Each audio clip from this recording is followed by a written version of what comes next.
He is the son of Feanor, most like his father in appearance, temperament, and skill.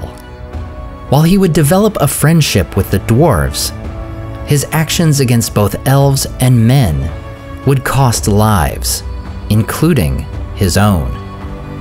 Today on Nerd of the Rings, we cover the life and travels of Curufin. Like his 6 brothers, Curufin is born during the Years of the Trees, in the elven city of Tirion in Valinor. He is the 6th son of Feanor, and while his more commonly used name is the Cinderized Curufin, the name his father gave him is Curufinwe, meaning skillful Finwë. This is the same father name that had been given to Feanor himself by his father, Finwë. As Curufin was Feanor's favorite son, he chose to give him the same name. His mother name is Atarinke, meaning little father, as he was so alike in appearance and mind to Feanor. Among all Feanor's sons, Curufin is the only one who does not prefer to use his mother name. During his life in Valinor, Curufin marries and has a son named Celebrimbor. Like his brothers, Curufin swears the Oath of Feanor after the Silmarils are stolen by Morgoth. This oath would lead to many sorrows among the elves. Curufin takes part in the kinslaying of the Teleri elves at Alqualonde, and the subsequent sailing to Middle-earth in pursuit of Morgoth. Following him in his exile is Celebrimbor. However, his wife did not take part and stays behind in Valinor. The House of Feanor comes to the shores of Beleriand near the Firth of Drengist, and in the night, Feanor rouses his followers and orders the burning of the ships, leaving the followers of Fingolfin, including Galadriel and her brothers, stranded across the sea. Unlike his brother Maithros, who refuses to take part in the burning, Curufin and his remaining brothers obey their father. Curufin then takes part in the Dagor Nuin Gileath, the battle under stars, where the host of his father fights against the orcs and balrogs of Morgoth. While the Noldor would win the victory, Feanor is mortally wounded, the first of his house to die in pursuit of his Silmarils. After his father's death, Curufin and his brother Celegorm settle in the Pass of Aglon, fortifying the pass and in turn protecting the lands of Himlad and Doriath from potential assault. During his time in Aglon, Curufin develops a friendship with the dwarves of the Blue Mountains. He becomes the only elf among the Noldor to earn their friendship, and even shows interest in their language of Khuzdul. Curufin enters into various great stories of the First Age in small ways. In the tale of Eol the Dark Elf, when Eol's wife and son flee to Gondolin, Curufin intercepts Eol as he attempts to pursue them. Curufin declares that he will slay Eol, but remembering the laws of the Eldar, he decides against it. Instead, he foresees an evil future for Eol, and warns him to turn back, lest he lead to his own death. Indeed, Eol would ignore this advice, and he would die in Gondolin after tracking down his wife and son. But that tale will be told in a future video.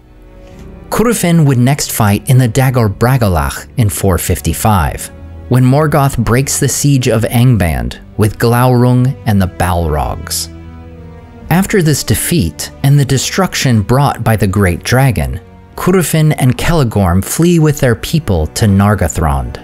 Their cousin Finrod of the House of Finarfin welcomes them to his realm, a move that would cost the king dearly. 10 years later, in the fall of 465, the mortal man Beren comes to Nargothrond seeking Finrod's help. For Lúthien's father Thingol had sent Beren on a quest to steal a Silmaril from Morgoth's crown, if he should wish to have the hand of Lúthien.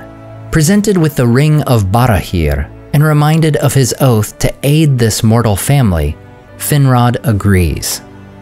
However, Curufin and Celegorm, driven by the oath they swore centuries earlier, persuade the people of Nargothrond not to follow their king. Finrod is forced to leave with only a handful of elven warriors, and the king would die protecting Beren in the dungeons of Sauron's fortress. In the days to come, Luthien would leave Doriath looking for Beren. Curufin and Celegorm come across her while on a hunt with the hound Huan.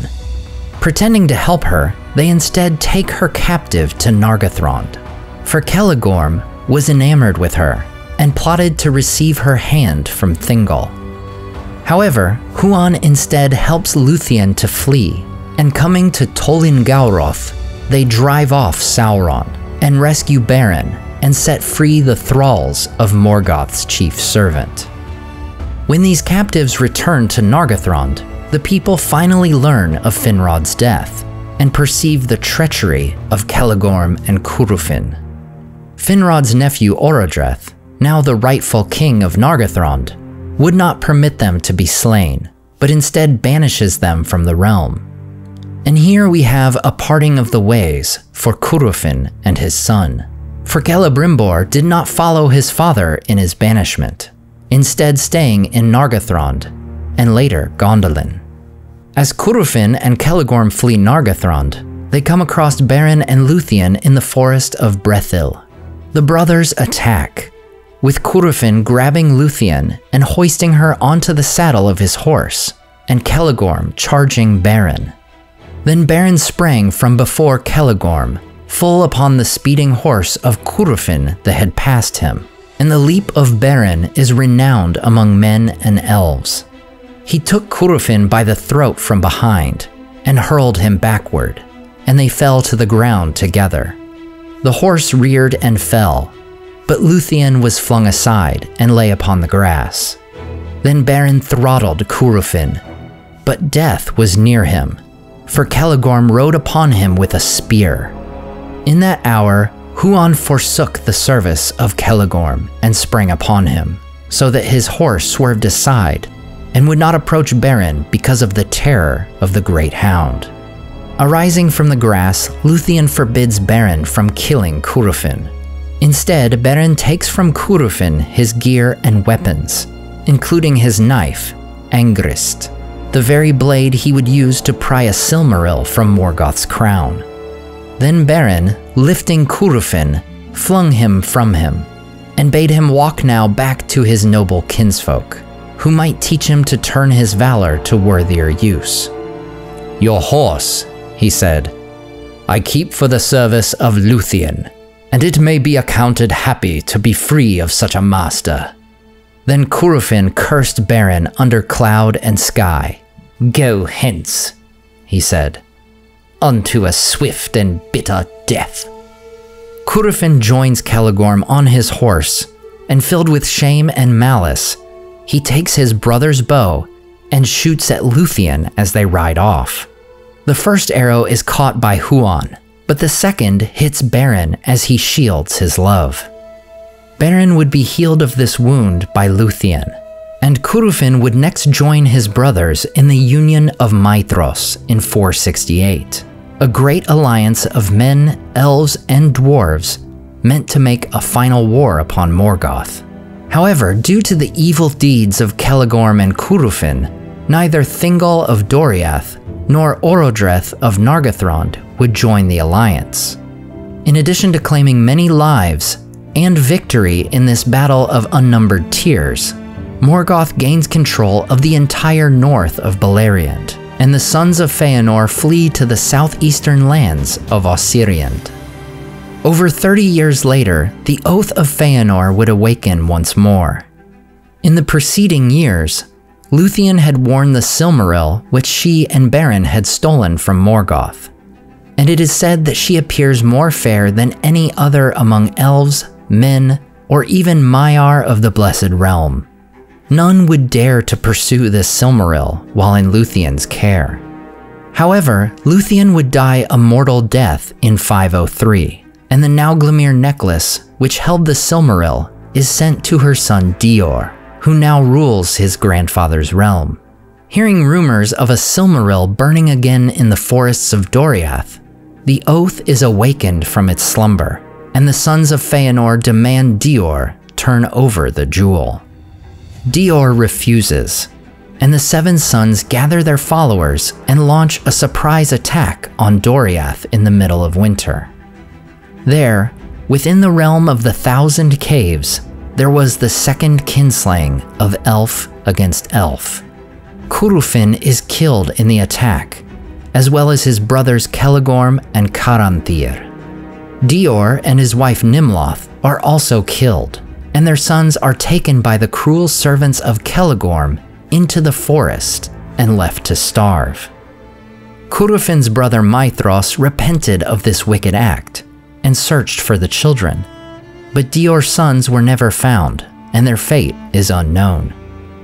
The legacy of Curufin is one of wicked deeds bringing destruction and death to those around him, and ultimately, himself. Like his father, his temperament and his oath would bring ruin. However, there would yet come greatness from Curufin in the form of his son. Celebrimbor would live to become the greatest craftsman since Feanor himself, though like his father and grandfather, his pride and ambition would also bring about great evil.